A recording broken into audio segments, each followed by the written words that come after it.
Hello my dear friends, you're in the Military Summary channel. In this short video we're going to discuss the most important events that took place during the previous night of the local time. And of course we're going to start this update from the Avdiivka direction. We have a lot of interesting details and updates, and the most important thing is that according to the most of the reliable sources, the Russians were bombing Avdiivka heavily with FABs. Significant number of FABs were launched in the city, and according to information, first we got updates that the Russians launched up to 15 FABs, then we got update about 30 FABs, later we got update about 40 FABs that arrived on the territory of Avdiivka, and by the beginning of the morning when the sun rised, the number of FABs that the Russians launched against Avdiivka were more than 50. The sources are saying that it was a terrible night for the Ukrainians, and according to information we have, the main areas of Russian strikes took place in the chemical plant itself. We understand that the Russians were trying to pin the Ukrainians down and not to allow them to redeploy the reinforcements to the base station, to this area where the Russians are trying to penetrate the Ukrainian defense belt. The second area of Russian explosions and FAB strikes took place in the 9th quarter. The same story, the Russians were trying to pin down and not to allow the Ukrainians to redeploy the reserves inside of Avdiivka to the same area in direction of the railways and the bridge, and of course the Russians were bombing the territory along the industrial ave. Currently we don't know the number of updates, the number of losses from the Ukrainian side, but obviously the losses were very heavy. The Russian sources, reliable Russian sources, published the video and some updates about the progress of the Russian army inside of Avdiivka, and according to information we have, the Russians, as a result of offensive operation without any geolocated confirmations, managed to establish control over this association of garden holders on the, let's say, on the Ukrainian side of the railway. So by, let's say, the beginning of the 8th of February, as a result of offensive operation, the Russians managed to establish control over this territory as well. Yet we haven't received any geolocated confirmation, but to tell the truth, I believe this update, because the situation develops very very bad for the Ukrainians. We have some interesting article and update from the 46th Air Mobile Brigade of Ukrainian forces, and this brigade was recently redeployed to Marinka direction. Maybe some squads or battalions were redeployed in Avdiivka as well, and they published their own article on their official 46th Air Mobile Brigade Telegram channel, saying and describing the situation in the city. And if we summarize everything they wrote, we can say that the 46th Brigade asked the Ukrainian military authorities, Zelensky personally himself, to start retreat process, to withdraw their positions and to save the personnel.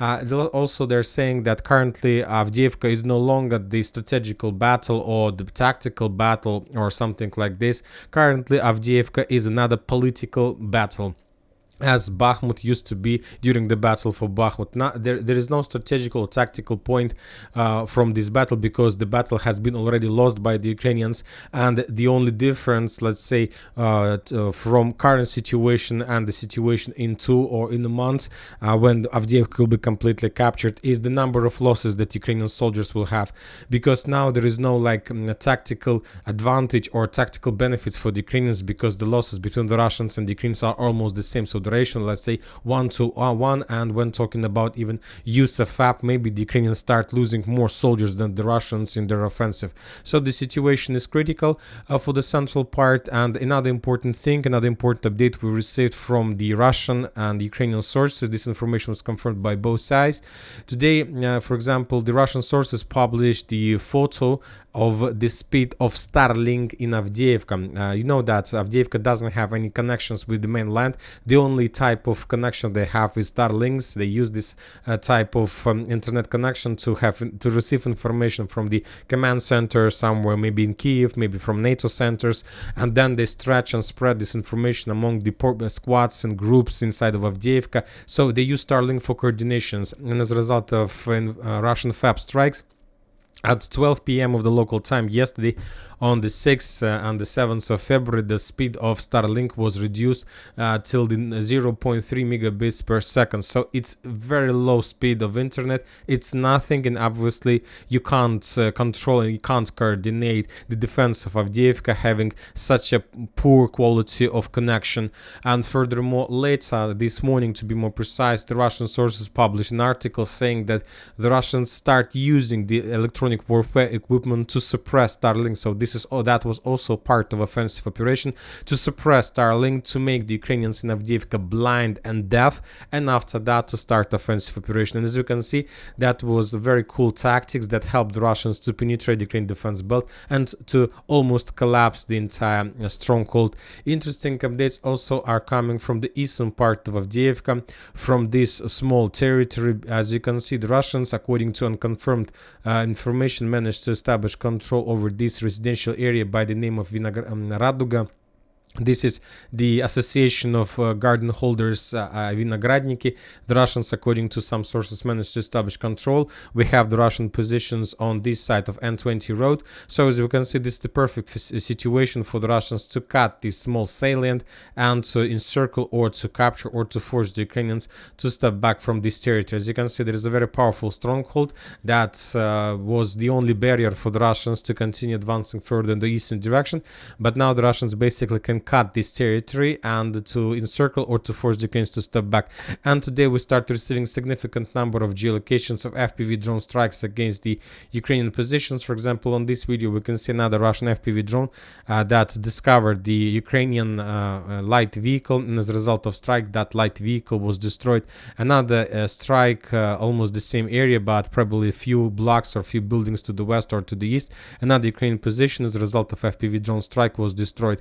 So, and we have a lot of geolocations in the central part. All these geolocations tell us that the Russians have certain focus and certain interest in this area, and very likely today or maybe tomorrow, probably today, we're going to receive update that the Ukrainians were forced to step back and the Russians managed to connect the entire eastern flank and to restore supply and support and logistic over N20 road. And if the Russians are able to restore the N20 road, then the problems for the Ukrainians is going to be just increase, and everything will start developing in geometry progression, not like arithmetical. So, and you know that now the situation is so bad for the Ukrainians, so I won't be surprised if we receive today updates that Avdiivka collapsed or were encircled or they created a cauldron, or the Ukrainians took a decision to withdraw forces. Everything might happen, everything. And now we're moving further to Klishchiivka direction. As we discussed, currently the Russian forces send their main resources to a few directions. It's Novomikhailivka. By the way, we haven't received anything from Novomikhailivka to Avdiivka direction, and Bilogorovka, let's say Liman Terny direction. But there are still clashes in Ivanovska, Bogdanovka area, not so fast, not so, let's say intensified, just small steps, step by step. And this night the most important updates were coming from Andreevka area.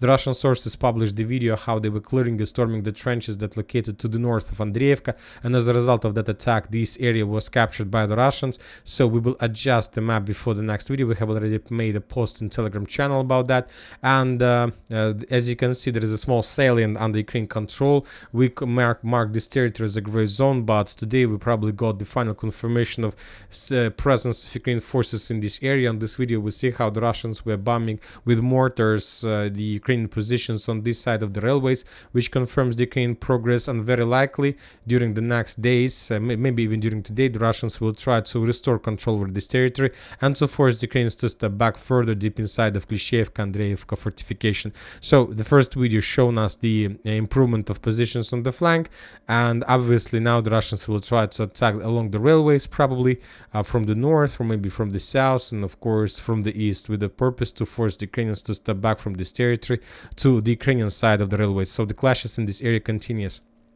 Very interesting updates are coming from Bilogorovka and Sporne area. The Ukrainians published significant number of geolocated FPV drone strikes against the Russian, let's say, supply support trucks, and very likely the Russians were using them to concentrate forces on the line of combat contact in the vicinity of Sporne. Furthermore, the Ministry of Defense of Russian Federation published the video of how they were bombing the Ukrainian positions in this area. All these concentration of videos probably means that the Russians in the very near future will try to make another attempt to attack attack Sporne with the purpose to establish complete control over the territory and to force the Ukrainians to step back to Ivano-Darivka.